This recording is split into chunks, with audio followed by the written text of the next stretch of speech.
There was a Coca-Cola cyber attack that happened, this ransomware attack, and to kind of fill us in more on what's been happening, on what we can make of this, I want to go ahead and bring in Matt Rose, the CXO of Tech Rage IT. Hi there, Matt.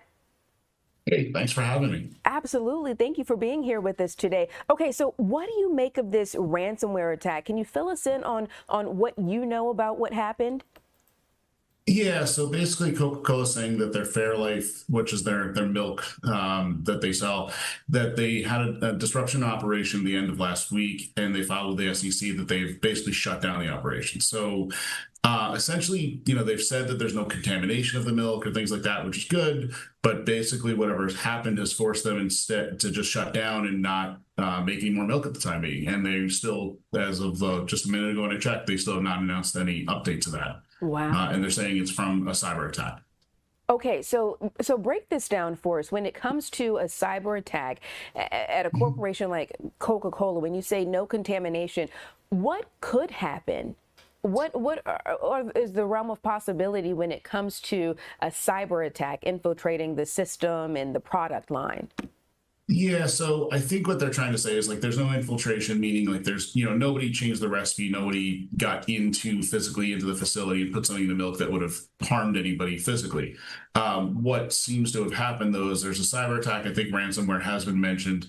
Everyone thinks of ransomware and thinks of it where they're just looking for money from you, and that is the case. But they also are looking to disrupt operations. And in this case, it seems like what happened is they've shut down the systems, taken them offline, and these systems are ones that are helping them produce the milk. So at this point, they're unable to produce them until they can get them back up and running. Whether it's recovering from backup, whether they are trying to, speak to the attackers about getting the decryption, but at this point in time, they're completely down. Could this present a problem for production, or does it depend on how long this halt is in place? I mean, I would assume this already is producing some sort of an issue of production. I mean, obviously they're not the only milk producer, around. And I think I read that like the Canadian plants and some other ones are still doing okay. But yeah, I would think that wherever the plant that's having the issue is supplying, I would think that there will be some shortages from that specific milk soon, so because I think it's already been, 3 or 4 days that they have not been producing. So I would assume at some point we will see those shortages. How common is a ransomware attack like this on a corporation as big and as wide as Coca-Cola? I mean, it more common than you think. I think it's just a matter of how effective the attack is. So there have been attacks over time. I think even, just a few years ago here, One Blood even was attacked. It's not as big as Coca-Cola. This is obviously a subsidiary of Coca-Cola, but they're still susceptible to the same attacks. We don't know what their recovery plan is. It may be that this is their recovery plan and to take this long to come back. So, but it's extremely common. It's just, I think a lot of times you don't hear about it because it doesn't make news like this. This is affecting a food chain. So therefore, obviously it's making much larger news than if it was something, and even if Coca-Cola obviously has soda, which soda is a bit different than milk, right? So if you, Right. without soda, you're thinking it through. So it's very common. So what does Coca-Cola do now moving forward? Is there anything that they are trying to identify as something that maybe they didn't have as tightly protected as they once thought? Or, I mean, what are the conversations like happening in the boardroom at Coca-Cola right now? Yeah, I mean, I think a lot of it is probably that they're probably trying to recover from I would hope they're trying to recover from backups.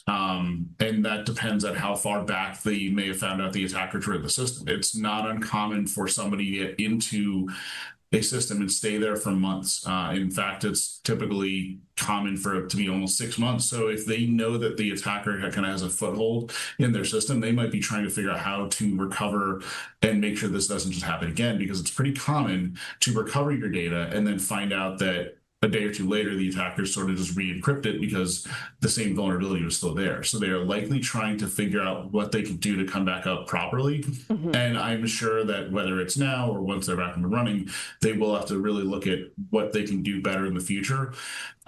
Sometimes the other issue is like with manufacturing and production like this, sometimes there's applications or things that are just, they're still very ancient. And it may even be that some sort of an application or software they use is not updated. So there's a lot of conversations probably going on, and some of it doesn't have an easy answer. I'm glad you just brought up the vulnerability factor there, because do you have any sort of insight into what makes food manufacturing companies more vulnerable, or the difference between that versus maybe like a tech company when it comes to vulnerability?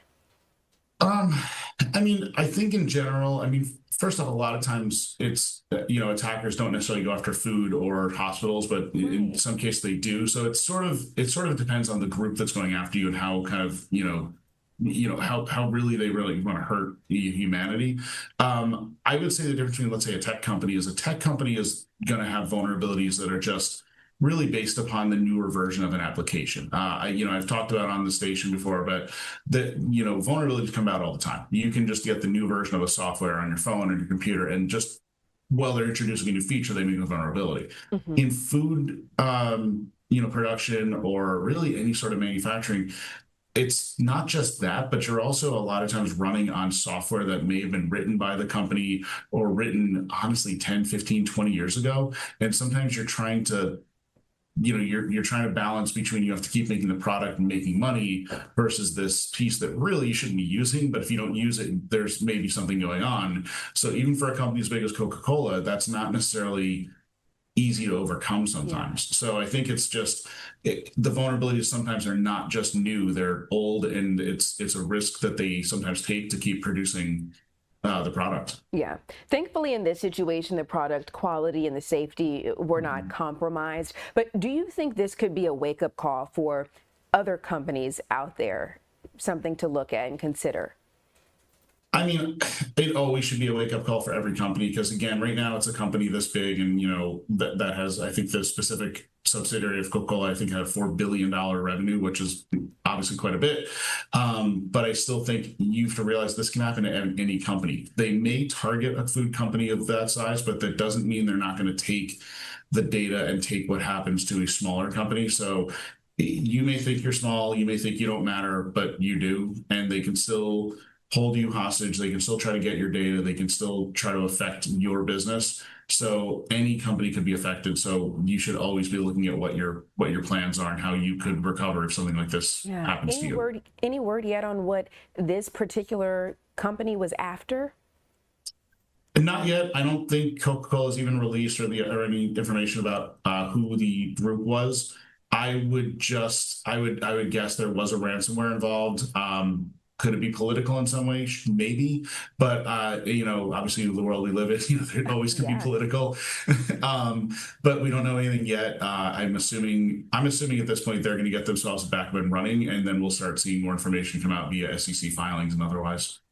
Got it. Matt Rose, CXO of Tech Rage or IT. We certainly appreciate you being here with us today on Fox 35 News Plus, breaking that all down for us and giving us a little more insight as to what happened, and all the background information and what people will be looking at moving forward. So thanks for being here with us. Yeah, appreciate it. Thanks for having me. Absolutely.